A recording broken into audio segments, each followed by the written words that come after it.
Assalamualaikum warahmatullahi wabarakatuh. Halo, ketemu lagi dengan saya. Darah adalah cairan tubuh yang terbuat dari jaringan hidup, di mana mengalir di seluruh bagian tubuh melalui kumpulan jaringan pembuluh darah. Nah, pada materi ini akan membahas tentang darah.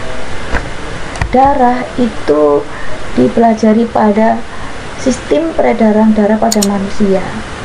Untuk SMP itu dipelajari pada kelas 8 semester genap. Oke, sistem peredaran darah pada manusia ada 3 teori yang dibahas, yaitu ada darah, ada alat peredaran darah, ada kelainan-kelainan dan penyakit pada sistem peredaran darah. Nah, di video ini akan membahas tentang darah.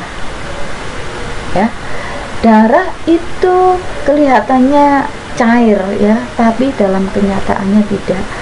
Ada bagian yang cair, juga ada bagian yang padat. Yang cair itu berupa plasma darah, sedangkan yang padat itu berupa sel-sel darah. Nah, plasma darah itu punya komposisi air 90% di dalam tubuh. Kemudian ada protein darah, ada beberapa macam enzim, ada juga berbagai macam hormon dan sisa metabolisme. Sedangkan sel darah itu ada 3 macam, ada eritrosit. Eritrosit itu sel darah merah, leukosit itu sel darah putih, trombosit sel keping-keping darah.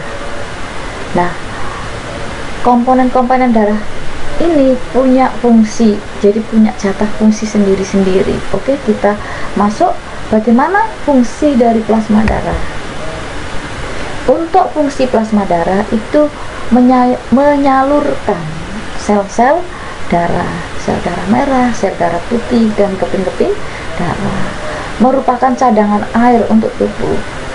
Kemudian mencegah mengerutnya dan tersumbatnya pembuluh darah, membantu mempertahankan tekanan darah dan sirkulasi ke seluruh tubuh sebagai zat antibodi untuk melindungi tubuh dari mikroorganisme patogen, mikroorganisme yang dapat menyebabkan penyakit seperti virus, bakteri, dan jamur. Kemudian menyalurkan hormon-hormon yang diperlukan oleh sel-sel tubuh, mendinginkan dan menghangatkan tubuh sesuai kebutuhan. Ini berarti mengatur suhu tubuh. Oke, dan ini adalah bentuk-bentuk dari sel darah kita. Ada sel darah merah. Sel darah merah itu kedua permukaannya cekung, makanya disebut bikonkal. Sedangkan sel darah putih itu punya berbagai macam bentuk. Ada yang namanya monosil, eosinofil, basofil, limfosit, dan ada neutrofil. Keping darah sesuai dengan namanya keping, jadi bentuknya seperti keping-kepingnya. Oke, sekarang fungsinya sel darah merah atau eritrosit, sekaligus membahas tentang ciri-ciri yang lain ya. Selain fungsi ada ciri-ciri yang lain. Pertama, ukurannya itu sekitar 7,5 sampai 7,7 mm, dimana darah dalam tubuh kita itu jumlahnya 1 mm kubik darah itu terdiri dari 5 juta lebih sel darah merah. Itu tentang sel darah. Kemudian cirinya yang lain ada ini, tidak berinti, kemudian tidak dapat bergerak bebas, tidak dapat menembus dinding kapiler. Nah, ini nanti sel darah merah kan punya fungsi mengangkut oksigen dan CO2. Oksigen dari paru-paru ke seluruh tubuh, sedangkan CO2 dari sel-sel tubuh ke paru-paru. Itu nanti pertukarannya secara difusi karena tidak dapat menembus dinding kapiler. Kemudian berwarna merah kekuningan, ini karena mengandung Hb. Apa itu Hb? Hemoglobin, yaitu suatu pigmen merah yang mengandung zat besi ya. Kemudian pembentukan sel darah merah itu terjadi pada endotelium sumsum tulang, Dan sel darah merah tadi sudah dikatakan ya, ini ada penekanan lagi, punya fungsi mentransfer oksigen dari mana? Paru-paru ke seluruh tubuh, dan mengangkut CO2 dari sel-sel tubuh ke paru-paru. Punya sifat tetap di dalam pembuluh darah karena apa? Tidak bisa menembus dinding kapiler.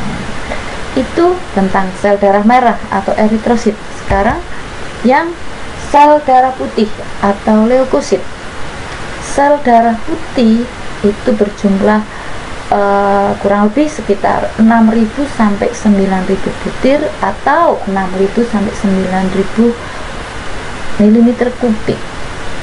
Sel darah putih tersebut tidak memiliki warna ya, jadi disebut tidak berwarna, makanya disebut sel darah putih. Mempunyai inti sel atau nukleus, memiliki bentuk yang banyak ya, tadi sudah disebutkan di tayangan tentang bentuk sel darah putih, sel darah merah dan keping-keping darah ya. Jadi memiliki bentuk yang banyak. Juga dapat dikatakan bentuknya tidak beraturan, dapat berubah bentuk. Ini karena apa? Bergerak seperti amuba. Amuba kan geraknya menjulurkan plasma sehingga bentuknya berubah-ubah. Nah, sel darah putih itu seperti amuba. Sel darah putih hanya dapat bertahan hidup antara 12 sampai 13 hari. Jadi usianya antara 12 sampai 13 hari. Sel darah putih terbentuk di sumsum merah pada tulang pipi, di limpa, juga kelenjar getah bening. Ini tempat pembentukan sel darah putih. Nah, bergerak secara amoeboid. Tadi sudah dikatakan ya bahwa sel darah putih itu dapat bergerak, makanya berubah bentuk, gerakannya seperti amuba, maka disebut bergerak secara amoeboid. Dapat menembus dinding pembuluh darah. Jadi beda dengan darah merah. Kalau sel darah merah tidak dapat menembus ya, tapi kalau sel darah putih dapat menembus pembuluh darah. Oke, yang berikutnya fungsi keping darah ya atau trombosit. 1. Berperan dalam proses pembekuan darah. Kemudian trombosit akan masuk ke dalam plasma darah dan mengubah protrombin menjadi trombin. Nah, protrombin adalah senyawa protein yang larut dalam darah yang mengandung globulin. Nah, plasma darah terdapat enzim trombokinase. Trombin yang terbentuk akan mengubah menjadi fibrinogen, menjadi benang-benang fibrin. Nah, terbentuknya benang fibrin ini menyebabkan luka tertutup dan darah tidak keluar lagi. Nah, semua fungsi keping darah ini nanti akan dibahas lebih maksimal pada proses pembekuan darah. Nah, ini ada rangkuman dari perbedaan dari 3 macam sel darah untuk bentuk ya. Sel ulang, eritrosit, bikonkav. Artinya apa? Di kedua sisinya cekung, bulat, cekung, bikonkav. Tidak berinti. Kalau sel darah putih punya inti ya, bentuknya tidak teratur. Trombosit juga tidak teratur seperti keping-keping, tidak berinti. Jadi yang berinti hanya sel darah putih.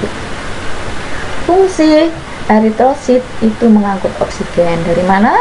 Dari paru-paru ke seluruh tubuh, dan kalau CO2 dari seluruh tubuh, dari sel-sel tubuh ke paru-paru. Ini yang mengangkut bagian Hb-nya ya.